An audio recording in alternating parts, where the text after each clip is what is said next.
Hey guys, welcome back, and we are now at the part 3 of this series. So, part 3, guys, here you are, and congratulations to all who have made it this far. It's not easy listening to a lot of literature. For now, you need to know all these things so that you'll be able, when coding, master the concepts. Okay, so now we are at part 3, and we are introducing Tkinter. Hey guys, something interesting now is coming.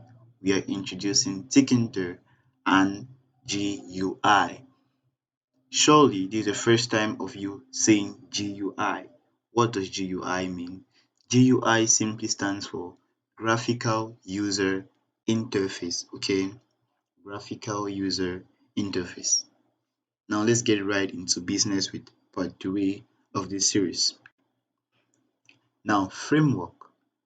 What is a framework? We kept talking about Tkinter Framework, but we did not define what actually a framework is all about.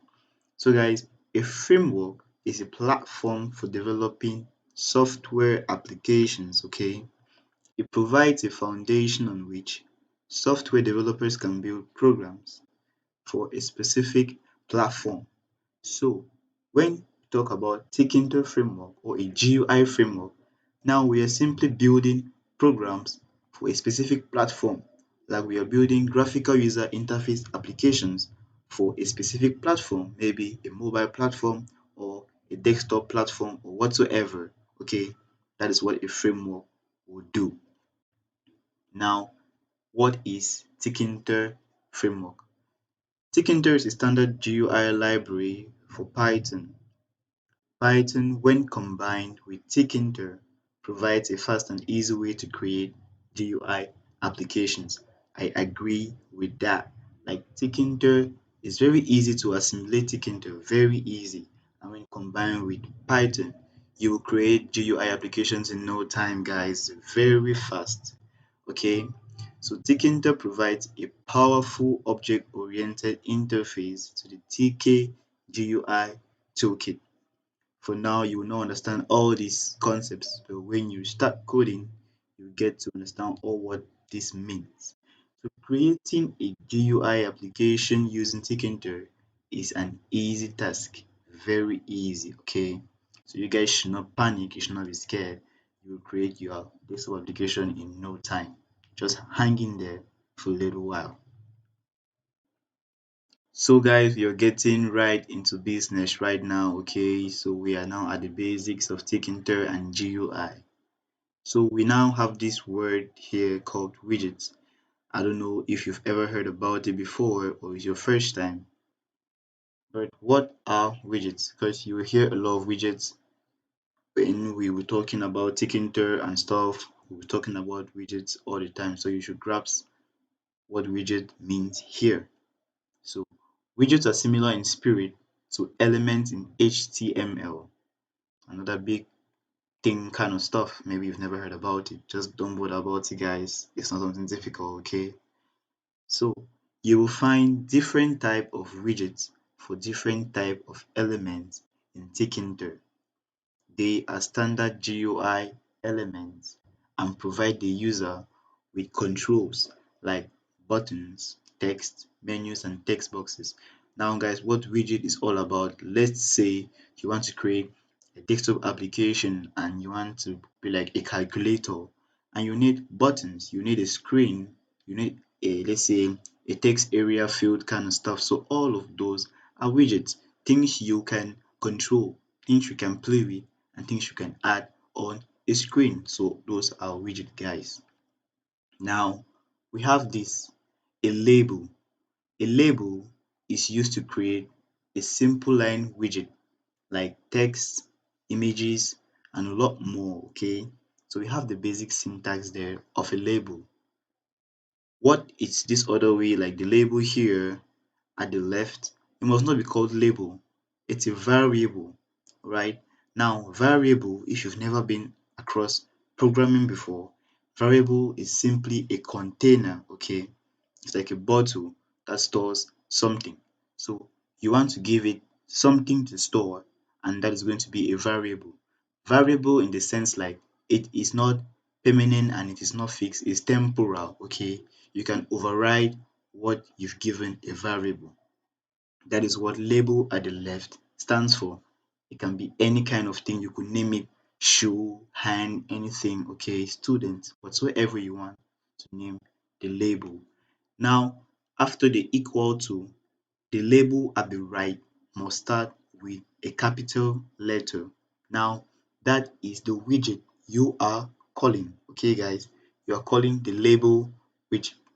So, and after that, you put now, you open your parentheses, right? And you write widget. Now, widget there could be anything. So down in the green bar, you see that widget is the argument for the parent window or frame. When we get into an example, you see and you understand this better. Option equals to placeholder.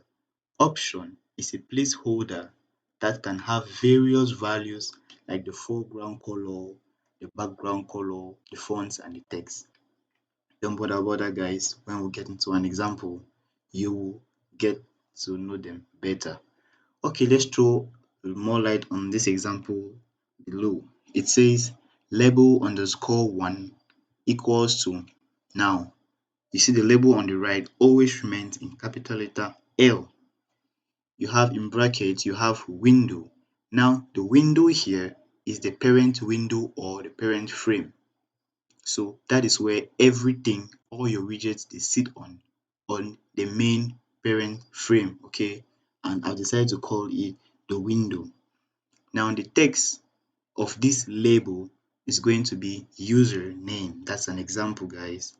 Now the font, that means bold. It means username is going to be in bold, and the then after bold means the font size or the character size. Okay,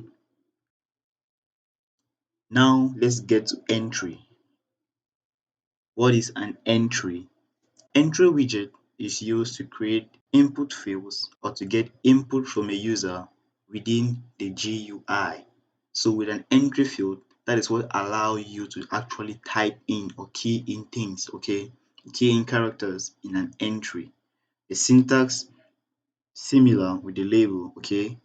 And the example, we'll get to see a real life example and you'll comprehend that better than buttons. While we all like to click, click, click, click, okay? So we'll be able to put buttons, and button widget has a property for switching on or off. Maybe now you will not get that, but along the line it's going to come in handy, okay? It's just going to come. When a user clicks a button, an event is triggered in Tkinter. The syntax, well, quite similar. The example will be explained when we'll be coding. Okay, guys. Now, flow diagram for rendering a basic GUI application. Now, at this point, we are getting into serious stuffs, okay, guys? So here we want to look at a skeleton or a blueprint that you can use all the time to literally create any GUI application you want to create. So let's get to it. Now you have this diagram and it shows you a flow, okay? What do you do first? Guys, make sure you always follow these steps. It's going to get in very handy and it's going to relieve some called stress, okay, guys? So it will relieve you a lot of stress and a lot of thinking that you will not need to think, what is my step one? What is my step two? You've forgotten this line of code. It should not be that way, okay? So what you do first, you import the Tkinter module. Do not forget that you import the module. You initialize the window manager. You initialize the window manager. You could rename the GUI window like a title. It's optional. You could do it, but it's advisable to always give your window a title. Now you could define the label widget. That is, if you have any label widget for your project, you do geometry management. Okay, we'll see that later on. Then you must have the main loop method. You must have the main loop method. Okay, at this guys, just want to tell you guys thank you for your time. Don't forget to please like the video, subscribe and share, and I'll see you guys right next in the next part, and we are going to start coding guys. So in the next video we'll be building a simple registration form with Tkinter. I hope to see you guys there.